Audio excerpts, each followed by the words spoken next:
BTV देख रहे सभी दर्शकों का स्वागत। मैं हूं लवदी बडियाल। बुलेटिन की शुरुआत करते हैं हेडलाइंस के साथ।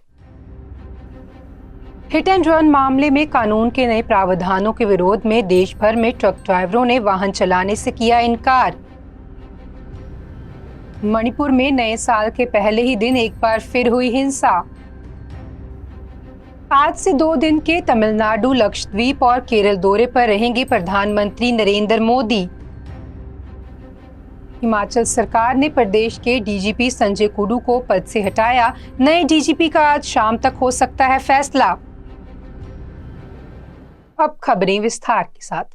हिट एंड रन मामले में कानून के नए प्रावधानों के विरोध में देश भर में ट्रक ड्राइवरों ने वाहन चलाने से इनकार कर दिया है। नतीजा, जगह जगह भारी वाहन सड़कों पर खड़े हो गए हैं। इसके चलते पेट्रोल, डीजल, सब्जी जैसी अति आवश्यक वस्तुओं की आवाजाही पर असर दिख रहा है। मध्य प्रदेश, राजस्थान समेत 10 राज्यों से पेट्रोल डीजल पंप ड्राई होने की खबरें भी सामने आ रही हैं। यहाँ लोगों की लंबी कतारें देखी जा रही हैं। फल, सब्जी, दूध, कृषि के सामानों की सप्लाई प्रभावित हो रही है। कई जगह प्रशासन ट्रांसपोर्ट से संपर्क कर आपूर्ति बहाल करवाने में लगा हुआ है।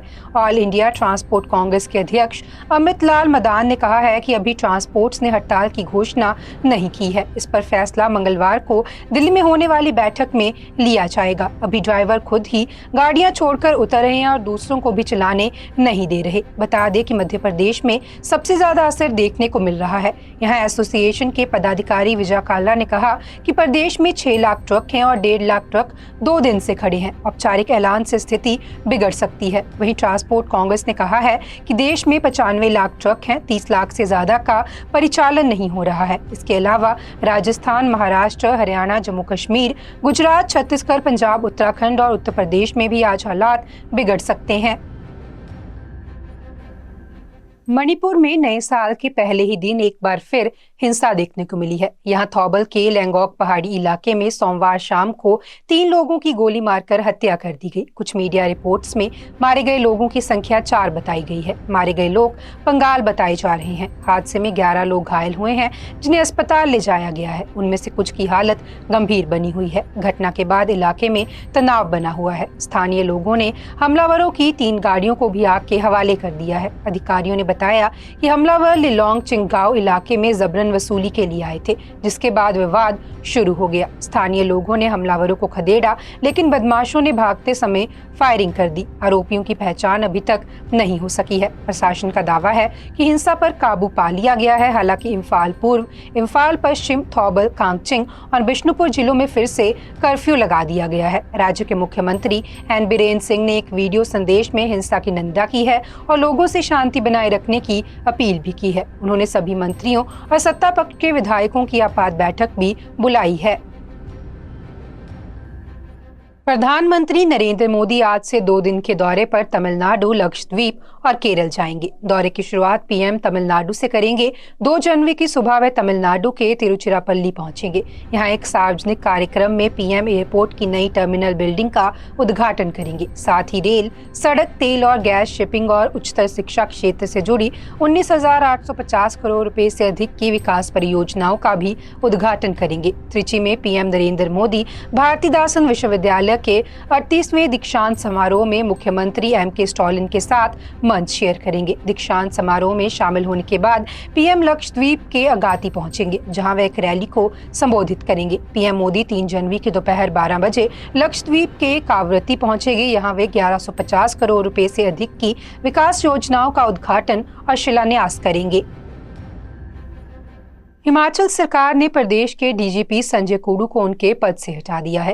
वरिष्ठ आईपीसी अधिकारी संजय कुडू को आयुष विभाग में प्रिंसिपल सेक्रेटरी नियुक्त किया गया है। गौरतलब है कि नोएडा के कारोबारी निशांत शर्मा को धमकाने से जुड़े मामले में हिमाचल हाईकोर्ट ने 26 दिसंबर को अपने अंतरिम आदेश में डीजीपी संजय कुडू और कांगड़ा की एसपी शालिनी अग्निहोत्री को उनके पदों से हटाने के निर्देश दिए थे। हाईकोर्ट के निर्देशों के तहत कार्मिक विभाग ने मंगलवार सुबह IIPS PS अफसर संजय कुडू को डीजीपी पद से हटाने के आदेश जारी कर दिए। संजय कुडू के नया पदभार संभालने के बाद अमनदीप गर्ग आयुष महकमे से फ्री हो जाएंगे। उधर कांगड़ा की एसपी शालिनी अग्निहोत्री को लेकर फिलहाल कोई आदेश जारी नहीं किए गए हैं। बता दें कि संजय कुडू हिमाचल प्रदेश हाई कोर्ट के उन्हें पद से हटाने से जुड़े आदेश को सुप्रीम कोर्ट में चुनौती भी दे चुके हैं। उन्होंने इसमें हिमाचल प्रदेश हाई कोर्ट के रजिस्ट्रार जनरल को पार्टी बनाया है। सुप्रीम कोर्ट में अभी ये केस लिस्ट होना है। बता दें कि प्रदेश का नया डीजीपी कौन होगा, इसका फैसला आज शाम तक हो सकता है। संजय कुडू के डीजीपी पद से हटने के बाद पुलिस महकमे के मुखिया के लिए लॉबिंग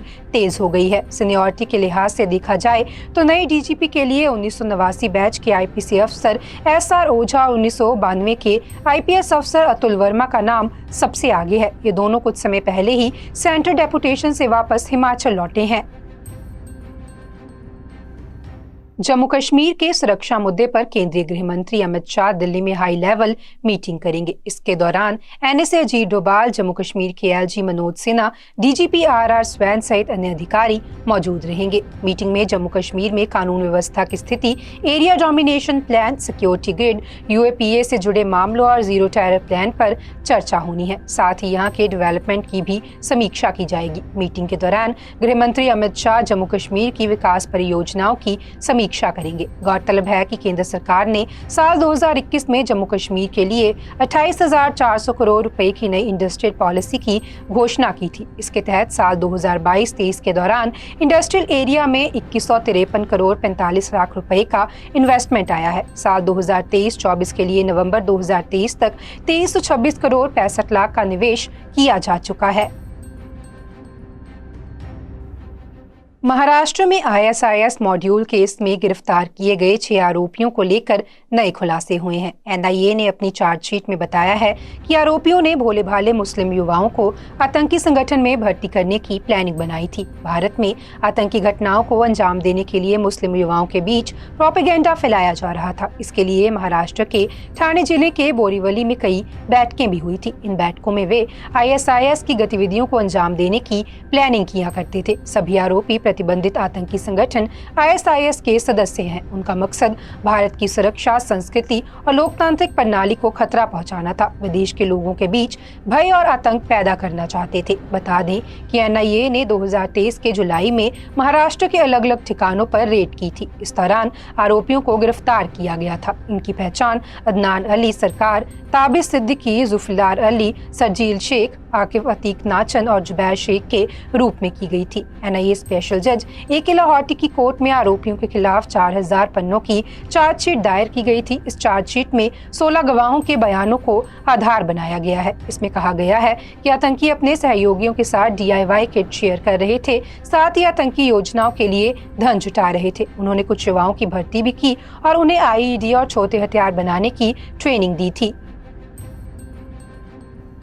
शिरोमणी अकाली दल नेता बिक्रम सिंह मजीठिया पर दर्ज नशा तस्करी केस की जांच अब पटियाला रेंज के नए DIG हरचरण सिंह भुल्लर की अगुवाई वाली स्पेशल इन्वेस्टिगेशन टीम करेगी। ADGP मुखविंदर सिंह छीना के रिटायर होने के बाद सरकार ने SIT का पुनर्गठन किया है। SIT में पटियाला के SSP वरुण शर्मा और धुरी के SP योगेश शर्मा को मेंबर शामिल किया गया है। गौरतलब है कि मजीठिया पर क्राइम ब्रांच में 20 अगस्त 2021 को केस दर्ज किया गया था। इस केस की जांच के लिए सिट की कमान पहले ADGP मुखविंदर सिंह छीना को सौंपी गई थी। वे 8 महीने तक इस सिट के प्रमुख रहे। उन्होंने 11 दिसंबर को समन भेजकर मजीठिया को 18 दिसंबर को तलब किया था। फिर 30 दिसंबर को मजीठिया से 4 घंटे की पूछताछ की थी। साल 2013 में पंजाब पुलिस के पहलवान जगदीश सिंह भोला को 6000 करोड़ की ड्रग तस्करी केस में गिरफ्तार किया था। उस समय राज्य में शिरोमणी अकाली दल की सरकार थी। तब एक पेशी के दौरान मोहाली अदालत के बाहर जगदीश भोला ने बिक्रम मजीठिया का नाम लेकर आरोप लगाए थे। हालांकि उस समय इस मामले में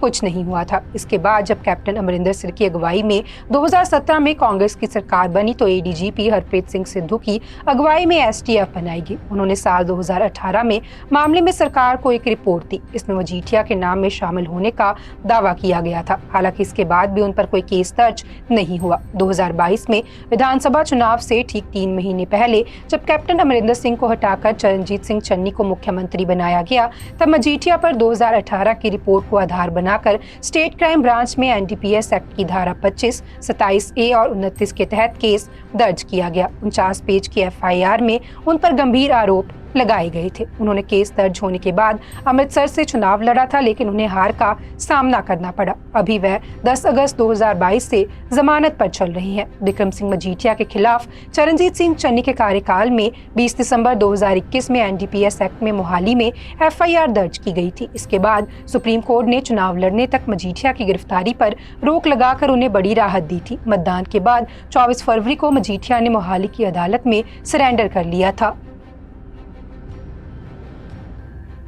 हिमाचल प्रदेश में बर्फ के लिए पर्यटकों और स्थानीय लोगों का इंतजार लंबा हो रहा है। दरअसल अगले 1 सप्ताह तक इसकी संभावनाएं भी नजर नहीं आ रही। इस बीच मौसम विज्ञान केंद्र शिमला ने प्रदेश के 9 जिलों में घने कोहरे का अलर्ट जरूर जारी किया है। प्रदेश के कम पर्वतीय व मैदानी इलाकों में सुबह के वक्त कोहरा पड़ना शुरू हो गया है। कई इलाकों में विजिबिलिटी 50 मीटर तक रह गई है। इससे लोगों को गाड़ी चलाने में परेशानी हो रही है। मंडे के नॉर्थ चौक, सोलन के बिलासपुर और ऊना के बिलासपुर के पंजाब से सटे क्षेत्रों में ज्यादा कोहरा पड़ रहा है। मौसम विभाग ने सोलन, सिरमौर, बिलासपुर, मंडी, कुल्लू, कांगड़ा, ऊना, चंबा और हमीरपुर के अधिकांश इलाकों में अगले कुछ दिन कोहरे का येलो अलर्ट जारी किया है। इसे देखते हुए सरकार ने स्थानीय लोगों सहित पर्यटकों को घने कोहरे वाले क्षेत्रों में सावधानी और कम रफ्तार से गाड़ी चलाने की सलाह दी है। इससे सुबह के ठंड में भी इजाफा होगा। वहीं उत्तरी भारत में घने कोहरे के कारण दिल्ली व अमृतसर से शिमला आने वाली फ्लाइट भी लेट हो रही है, क्योंकि दोपहर 12 बजे के बाद ही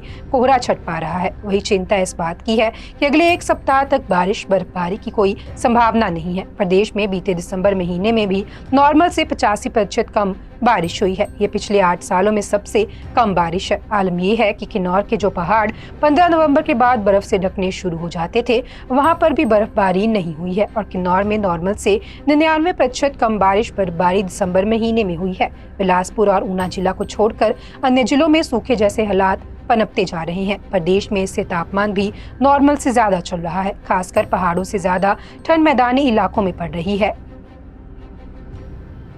आज के बुलेटिन में फिलहाल इतना ही। आप देखते रहें BTV, be positive, be yourself.